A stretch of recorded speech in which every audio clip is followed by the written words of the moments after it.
Hello everybody, CW here. We got the range to ourselves. Just talking with one of the other guys. They just left. It's a mid-afternoon, one of the nicest days we've had yet this year. It's probably 65, full sun. Matter of fact, I had to move the camera over there. That's why I'm in a little bit of the shade here. It's going to be a bad time here coming up. The sun's right here. It's just about to get in my scope. So let's shoot this 7 mag. Get this thing going here. I got 2 loads to shoot. Probably shoot one and then have to wait, so we'll be in the sun. But I'll put you on speedy mode and shoot these out. We got a brand new scope. We're going to zero, which I have to do right here. Let's see if we can do it quick here.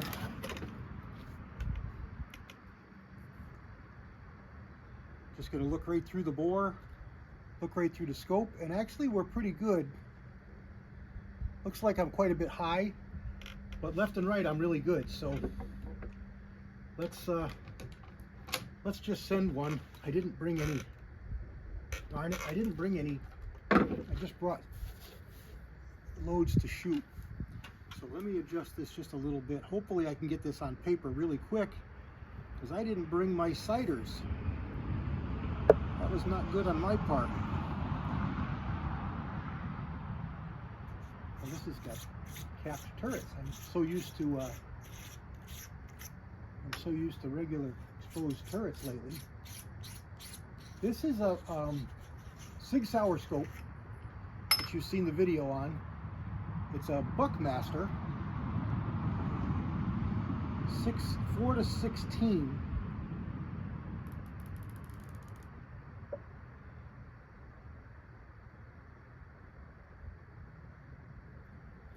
4 to 16 by 44, maybe.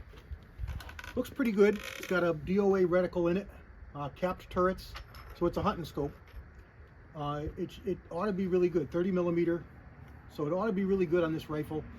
This is a Interarms Mark X 7 mag, with a fairly thin barrel. It's a hunting rifle. You saw the Hogue stock recently put on it last year, so got a Timney trigger in it. Let's see what it'll shoot.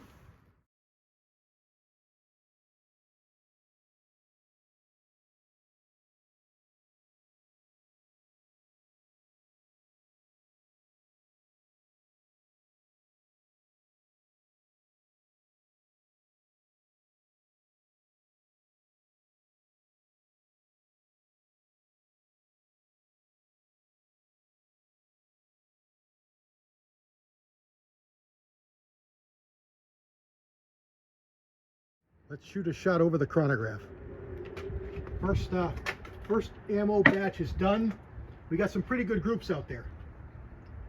We got some pretty good groups. Some of the best that this rifle's shot. All right, this is the top load. We had no pressure signs with the top loading. This is a 160 grain spear. Let's send one over the chronograph here. Here we go. Like 2873, I think.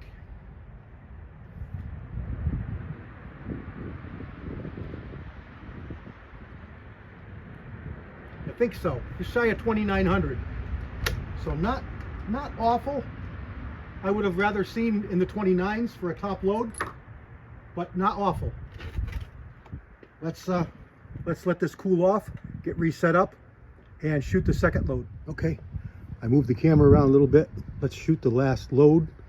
4 different charges. This is I don't know why I did this one. This is a TTSX 150 grain bullet that I'll probably never load, but I wanted to test out this Vitavoy powder, so we're going to test that.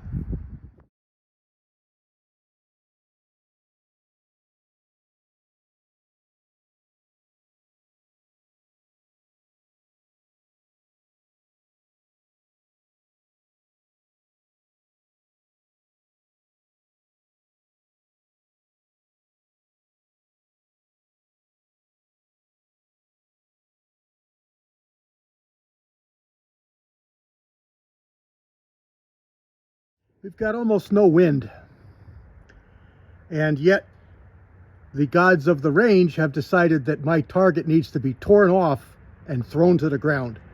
So the last group I just shot, the last 4 groups, were through torn paper estimating where the bullseye was, because I got a guy on the range now and I can't run down there.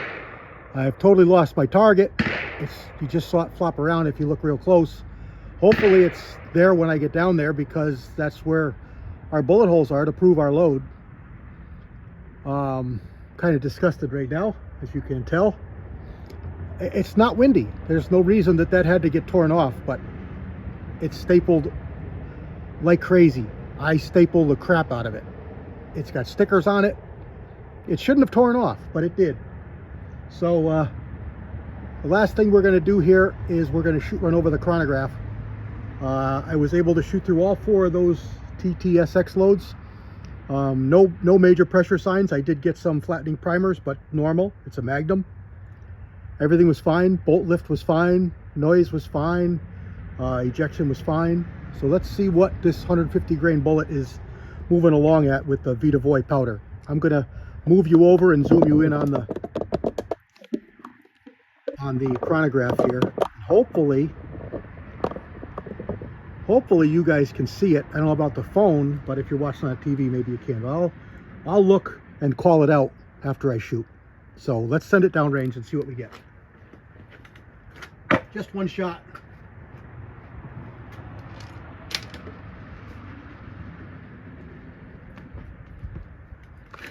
I should be able to read it. Here we go.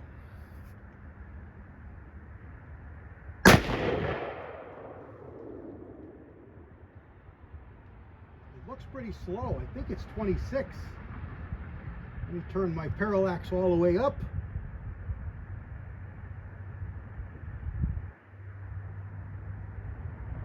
Yeah, it's exactly the same as the 8mm. 26.66, which is pretty pitiful slow. 150 grain bullet. I could do that with a 708. This is showing a little bit of flattened primer, so that tells me this powder is not ideal for this gun. But we got a pretty hot barrel.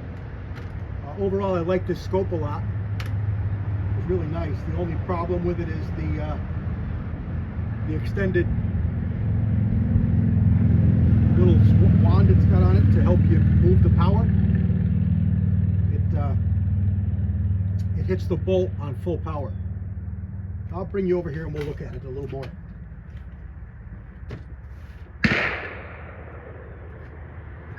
All right, hopefully the light isn't too bad, sunlight coming in there. But here's that last bullet we just fired. Cartridge you just fired. And no problem, no pressure signs. Slightly flattened primer, but not bad at all.